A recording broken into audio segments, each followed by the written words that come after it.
Pagbabalik tanaw mula kay Associate Justice Magdangal de Leon, dating kasapi ng Philippine Madrigal Singers.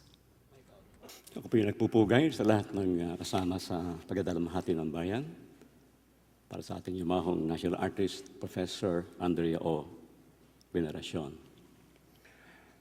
Una kong nakita si Professor Veneracion noong 1964 sa isang convocation for UP freshmen sa University Theater in UP. I was 15 years old, fresh from high school. Kumanta yung Madrigal Singers. Sabi ko, naiba ito kasi they were seated, walang conductor, alternate boys and girls, all wearing black. The guys were wearing white socks. Okay? What was amazing, walang nagbibigay ng pitch. They started singing without anybody, on the piano or tuning fork, giving the pitch. Sabi ko, paano ginagawa yung kumakanta ng walang bibigyan ng pitch? Anyway, I didn't realize that 6 years later, I will be part of the group. Okay. Sumali po ako sa concert chorus nung third year ako sa foreign service, after 2 years with the UP ROTC band. As a chorus member, I was often at the UP College of Music and made friends with many Madrigal members. Also, I watched many concerts, okay, and became friends with Madrigals, many Mads members, and became one of their fans. They were already making waves at the local concert choral scene. Nakilala ko ni Ma'am Oe, yung tawag sa kanya sa UP, at tinanong niya kung gusto kong sumali sa Mads kasi kailangan nila ng bass. I was bass in the chorus. I told her hindi pa ako handa. Okay, hindi pa ako ready. I finally joined the group in 1970 in my junior year in the UP College of Law. That was a major point in my life. I stayed with the group for 11 years, up to 1981, even when I was already a government lawyer. Those were among my most memorable years. Walang makakapantay sa aking naging karanasan at mga natutuhan sa aking pagsama sa Madrigal Singers. I traveled to so many countries which I dreamt of seeing when I was young. For which reason I chose foreign service as my course because I wanted to travel.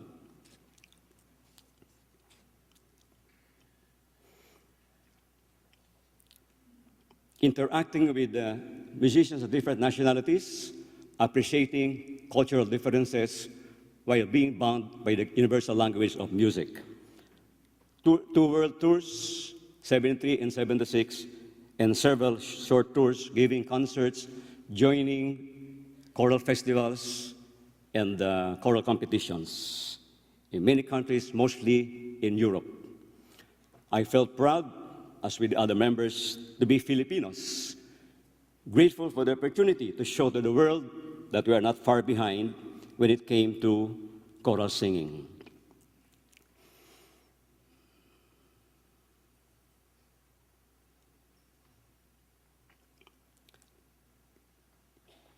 I was part of the group that went on a 6-month tour of Europe in 1976.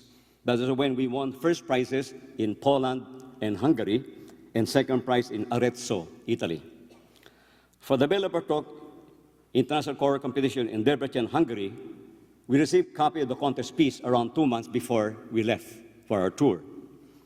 Work of a well-known contemporary Hungarian composer. We made it to the finals. Among the 7 finalists were 3 Hungarian choirs. I remember kasama sa finalists, choirs from Sweden and France. The chair of the jury was the composer of the contest piece. He was the one who announced the winners. To cut the story short, we got the first prize. Okay. And we were surprised because the chair, the composer, said that we gave the best interpretation of his work kahit na hindi namin alam ibig sabihin ng Hungarian lyrics. And remarkable, tinalo po namin Hungarian choirs in their own music. Imagine, talo yung Hungarian choirs in their own music. Sabi ko, ito po yung malinaw na katunayan, tayo mga Pilipino ay sadyang mahusay. Tayo may angking talino, talento, sipag, galing at kakayahan. At kaya natin pantayan at higitan kahit sinong lahi, lalo na sa musika. Wala tayong dapat ikahiya kanino man. What has Professor Veneracion accomplished? She had this vision to establish a choir that would reach the highest standards of excellence by dint of hard work, dedication, patience, and perseverance. Of course, given her superb musical skills, aside from being a consummate teacher, leader, organizer, she accomplished her goal. She formed a highly disciplined group, which became known for its distinct madrigal sound and versatility.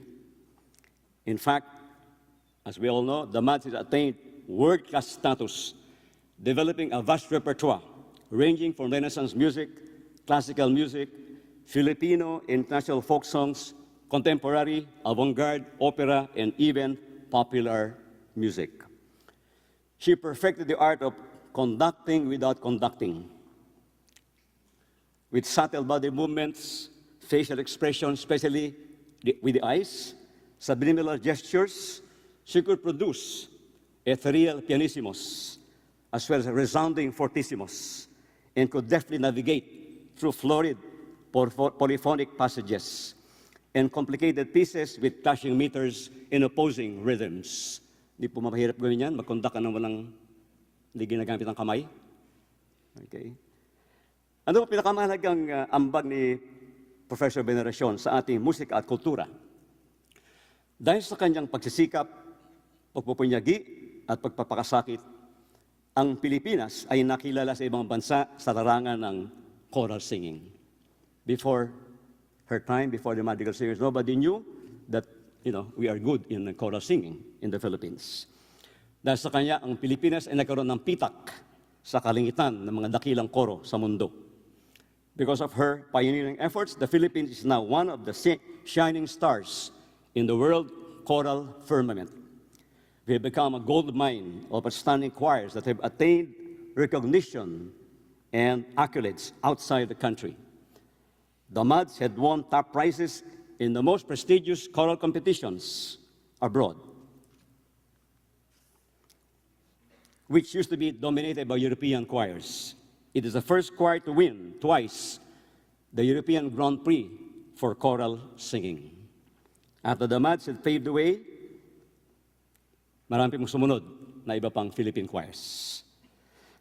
Also winning prizes abroad. UP, Concert Chorus, UP Singing Ambassadors, UP Saring Himig, Ateneo Greek Club, UST Singers, Lubok Children's Choir, among others. Artistic achievements of Filipinos abroad are a source of national pride. And national pride fosters national unity. How about her as a person? How do you remember OA as a person? She was very warm, very kind, generous, thoughtful. Pag may dinner sa bahay niya, for the MADS, she would cook yung kanyang favorite meals. Alam niya, mahilig kumain yung madrigal, mga MADS. Okay? She was patient, although a disciplinarian. She seldom lost her temper. Pag nagalit po siya, hindi kuno ka salita. Makuha ka sa tingin. Pag nandilat siya, yun na po, galit na siya. Okay? She was deeply religious. We always prayed before singing to invoke God's protection and guidance. Pero minsan siya po yung mapamahiin. In Arezzo, Italy, before we entered the stage, nagkamali si Jervy Basaong, one of the basses, to open an umbrella sa dressing room. Binusan yung payong. Nalaman ni OA, malas yung nagbukas ng payong. Huwag ka sumama sa kanta, naiwan sa backstage. Si Jervy. Malas na yung payong. Nagbukas ng payong. Mukhang malas nga po. Dahil we expected to win the first prize because especially with the audience, you only got second prize. Mukhang nakamasama si OA. Malas po. Okay. At siya po may tiwala sa sarili. we had supposed to have a dinner in 73 in Hamburg sa bahay po ni Professor Jürgen Jurgens, isang sikat na conductor in Hamburg, who was her personal friend. Sabi niya, huwag na tayo sumakay sa shuttle. Malapit lang yung bahay ni Professor Jurgens. Lakarin na lang natin. So naglakad kami. Po, winter po yan. Naka-overcoat kami. Winter. Umi-snow. Okay, so we're walking on the snow, following her, para kami malanggam na sumusunod sa Queen Ant, sa gitna ng snow. Giniginaw na kami. Sabi niya, diyan sa kanto. Marami kaming kantong nakita. Wala pa yung bahay ni Professor Jurgens. Kaya, I think it took us 30 minutes. Nagkamali kami, balik, dito sa kabila. Okay. Finally, we found a place. You know, we're all already feeling cold because it was winter. But we cannot forget, meron siyang kumpiyansa sa kanyang sarili. Okay. She was passionate in everything that she did. Very passionate. Of course, starting with choral music. And sabi nga kanina, she was also passionate about shopping. Yeah. In between concerts, she would go shopping. Okay, yun po yung kanyang favorite pastime, to break the monotony of concertizing. But nobody can question her credibility. Okay. In one concert in Europe, she was asked in an interview, how do the madrigals sing without anybody giving the pitch? Incredible. You know what she said? Without batting an eyelash? All the members have absolute pitch. Naniwala po yung interview. Buti hindi kami inisa-isa. Kung talagang lahat kami absolute pitch. Hindi pa talaga si OA, no? Okay. Anyway. Okay, Professor Andrea of Veneracion, our beloved choir master, our dear Ma'am OA. OA, outstanding artist. Mahal ka namin kahit wala ka na sa aming pili. Ang iyong pangalan ay mananatiling nakadambana sa aming mga puso. Your name will continue to venerate. Veneracion, venerate. Okay. Ang iyong mga tinanim ay patuloy magbubunga. Maraming bunga sa napakikinabangan ng buong sambayanan, hindi lang ngayon, kundi sa darating pang mga henerasyon. Although you're no longer with us, as your spirit has returned home, and you will now be conducting the choir of angels, your legacy, my ninang, will remain. And for this, the nation will forever be grateful.